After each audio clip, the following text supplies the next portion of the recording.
Bonjour à toutes et à tous, bienvenue dans cet espace, dans ce pavillon LCL. On est très heureux, une fois de plus, de vous accueillir pour ce maillot jaune des entrepreneurs LCL. On est aujourd'hui accompagné de Monsieur Melviac. Vous êtes le président de Sermati, bonjour. Oui, bonjour. Et à côté de vous, nous avons le plaisir d'avoir Monsieur Michel Zanata, qui est le directeur réseau Grand Sud-Ouest LCL. Et Léo Portal, vous êtes directeur général MEDEF Haute-Pyrénées. Est-ce que je ne me suis pas trompé ? Un tout petit peu. Ah, dites-moi alors, dites-nous, prenez le micro. Oui, Jean-Denis Brault, administrateur du MEDEF 65. Eh bien voilà, c'est très bien. On peut se tromper, c'est le cas, mais au moins, on sait à qui nous avons affaire. Soyez les bienvenus tous les trois. Cher monsieur, on va parler de votre entreprise avec ce maillot jaune qui est entre nous, ce maillot jaune des entrepreneurs. Sermati, qu'est-ce que c'est? Comment ça marche? Qui êtes-vous? Ce que vous faites au sein même de cette entreprise. On a une vidéo qui va résumer un peu, avec le brouhaha ambiant, mais on est sur le Tour de France, ce que vous faites au quotidien. Regardez.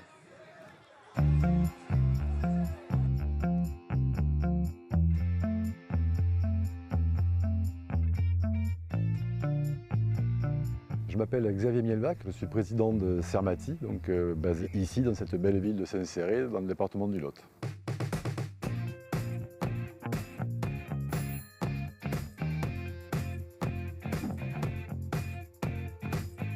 Sermati, c'est une société familiale, on est 220 personnes, on a deux métiers. Un premier, ça va être tout ce qui est réalisation de moyens de production pour le secteur aéronautique. Là ici vous avez un outillage d'assemblage du fuselage pour le futur Falcon. Un deuxième métier aussi, donc c'est tout ce qui est sous-ensemble mécanique. Donc là, typiquement, on travaille par exemple pour Thales. Là, vous avez un mécanisme d'antenne radar, donc qu'on vient de monter et qu'on va livrer donc chez notre client. Ce qui nous distingue des autres, en fait, c'est que dans ces métiers-là, beaucoup de gens sont finalement soit ingénierie, soit fabrication. Nous, il est vrai que Sermati, on est une entreprise intégrée. C'est ce qui nous permet de faire des prestations complètes de A à Z et donc de livrer ainsi des prestations clés en main à nos clients. Sermati a comme spécialité et est connu un peu pour ça, pour être très gros en dimensionnel. Là, on est en train d'usiner une pièce pour General Electric. C'est une pièce qui pèse 10 tonnes. On a à peu près 400 heures, 500 heures d'usinage et on va enlever 3-4 tonnes de copeaux. On investit 2 millions d'euros par an sur différents équipements, ce qui fait qu'on est toujours à la pointe des dernières machines et solutions d'usinage pour rester le plus compétitif possible. Le maillot jaune, pour moi, j'y vois toutes les vertus dont on a besoin dans une entreprise. C'est la combativité, la sportivité, du travail d'équipe. On s'associe beaucoup au maillot jaune.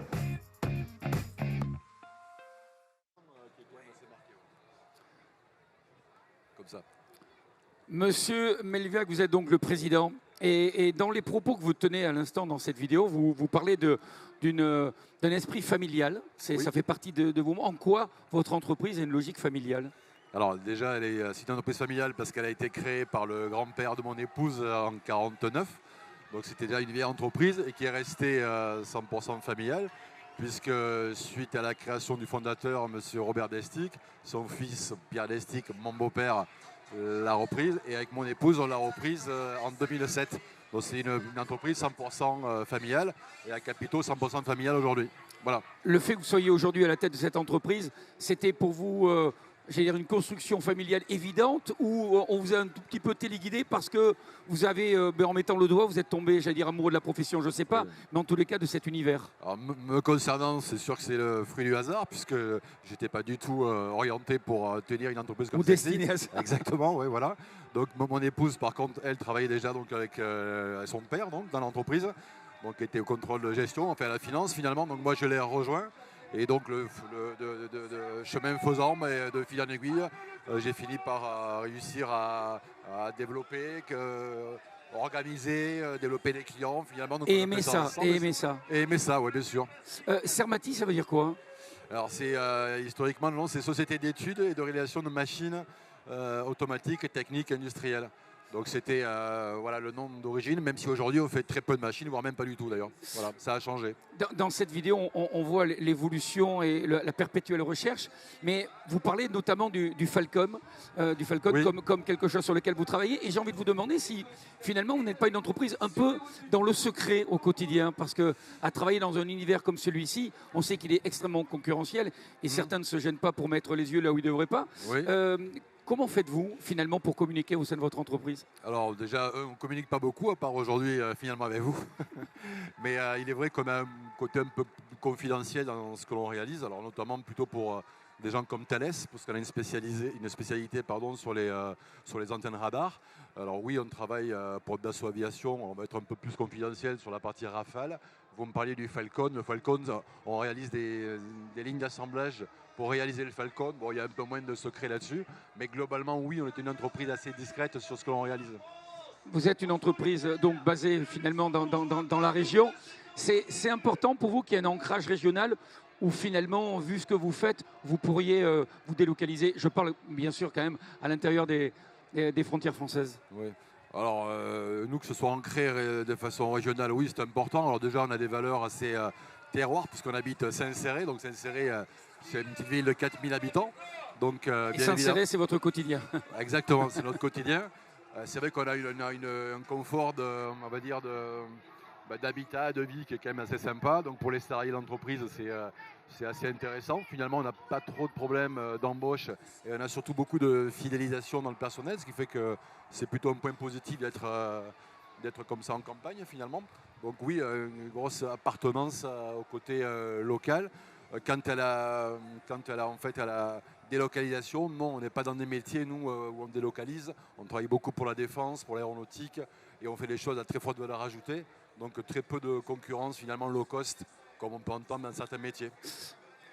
Ma question qui me vient tout de suite à l'esprit, c'est votre démarche, mais aussi vos clients. Est-ce qu'ils sont essentiellement français ou vous travaillez aussi à l'international?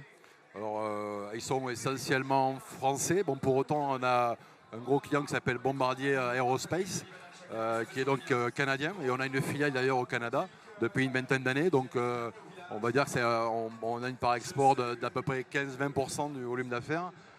Pour autant, indirectement, pour des gens comme Thales ou d'autres, oui, on travaille à l'étranger, puisque les antennes radar que l'on produit pour Thales sont forcément internationales, puisqu'on couvre la quasi-totalité des pays. En 2022, comment fait-on pour se développer dans un secteur d'activité comme le vôtre? Pardon. Non, on est en direct, on ne vous ment pas. Ouais. Effectivement, il y a la caravane à côté de vous. Ma question, c'est comment faites-vous pour vous développer finalement? Quels sont les angles qui sont les vôtres aujourd'hui en 2022? Le développement, il se passe beaucoup par... on investit beaucoup déjà dans notre outil industriel. Donc on se diversifie parce qu'on investit sur des moyens plutôt de grosses dimensions. Donc déjà, il y a un peu moins de joueurs dans ces types de dimensions et beaucoup de technicité aussi. Donc, ce qui fait que le développement il est quasi naturel en fait. Quand vous avez un outil de travail qui est assez exclusif, assez performant, finalement, le développement il est un peu naturel. Donc on arrive à accompagner et se développer donc, avec les volumes de nos clients. Donc c'est plutôt par l'outil de travail finalement que par le côté commercial des choses. Finalement, quand on est performant, compétent, oui. Je dis ça bien humblement, mais c'est vrai que c'est quand même, pour autant, je crois, ce qui nous distingue par rapport à d'autres. Et on a un développement naturel. Voilà. Il y a un chapitre intéressant aussi dans cette vidéo qui concerne l'innovation. Oui.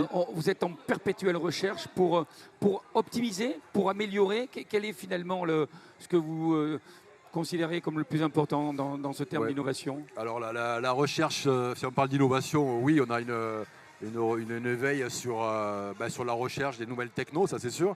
Mais pour autant, on est aussi très, je pense, agressif et sensible aux investissements que l'on fait, puisque les moyens de production finalement sont toujours en train d'évoluer. Donc on essaie de toujours coller justement la performance de chaque moyen de production qu'on utilise. On va parler de banque dans quelques instants, mais on va donner la parole à Monsieur Brault parce que quand même, okay. je l'ai dénommé. On va vous donner le micro. Vous êtes administrateur donc, du MEDEF. Là, je ne me suis pas trompé cette fois-ci. Et pardonnez-moi pour tout à l'heure. Quand on voit une entreprise comme celle-ci, qui est dynamique, qui est lucide, est-ce que pour vous qui représentez le MEDEF, c'est quelque chose qui vous met forcément je présume, le sourire sur les lèvres? D'abord, j'ai fréquemment le sourire sur les lèvres. Et puis, effectivement, les entreprises, et les entreprises particulièrement qui se réunissent au sein d'une organisation professionnelle comme le MEDEF, elles sont effectivement implantées dans leur territoire, conscientes de leur territoire, elles agissent pour le territoire. Et donc, effectivement, tout ça, c'est des choses qui font avancer, une fois de plus, le territoire et l'entreprise. C'est un modèle pour vous d'avoir une entreprise comme ça au sein? de votre Alors structure? oui, alors malheureusement, cette entreprise pour l'instant n'est pas implantée sur les Hautes-Pyrénées, mais peut-être qu'elle fera un petit effort un jour ou l'autre. Bon, bon, je crois que le message est passé. Voilà. On a parlé du MEDEF, on va parler aussi forcément on peut parler de collaboration, dites-nous, au sein de LCL, Monsieur Zanata. Est-ce que c'est une collaboration finalement avec une entreprise comme celle-ci? Oui, ben c'est important pour nous. Ben d'abord, moi j'aimerais saluer tous nos invités ici sur le stand LCL. C'est un plaisir aujourd'hui que d'être à Castelnau-Magnoac. Et c'est un plaisir de partager la scène, si je puis dire, avec deux acteurs importants du tissu économique de notre belle région d'Occitanie. Et donc chez LCL, notre ambition, c'est de servir nos clients sur tous les marchés, le retail, les professionnels, les entreprises, bien évidemment. Et quand je dis servir nos clients, notre ambition, c'est notre mobilisation pour la satisfaction de nos clients, leur apporter de la valeur ajoutée dans la durée. Monsieur Mielweg, vous, de votre côté, avoir LCL comme partenaire, c'était, j'allais dire, une évidence, je ne sais pas, mais en tous les cas, vous vous nourrissez aussi de ces échanges? Oui. Alors une évidence, non, parce qu'il n'y a pas d'évidence. Simplement, je pense que le service est toujours bon.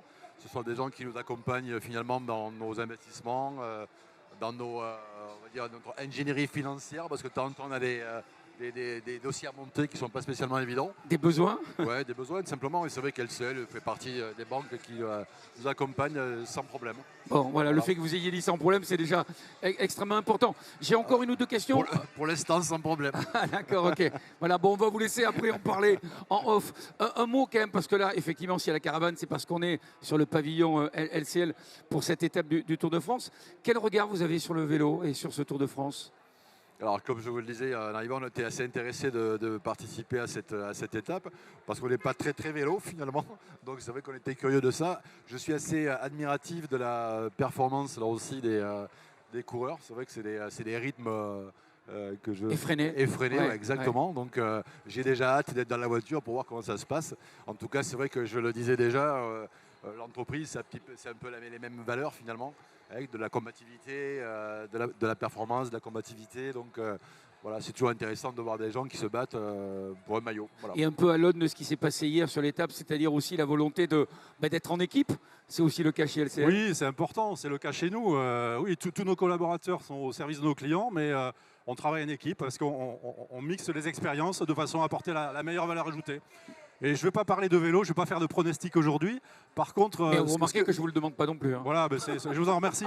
Mais par contre, ce que je peux dire, c'est que chez LCL, nous sommes partenaires du maillot jaune. C'est une grande fierté pour nous. C'est un partenariat qui a plus de 40 ans et qui a beaucoup de valeur à nos yeux.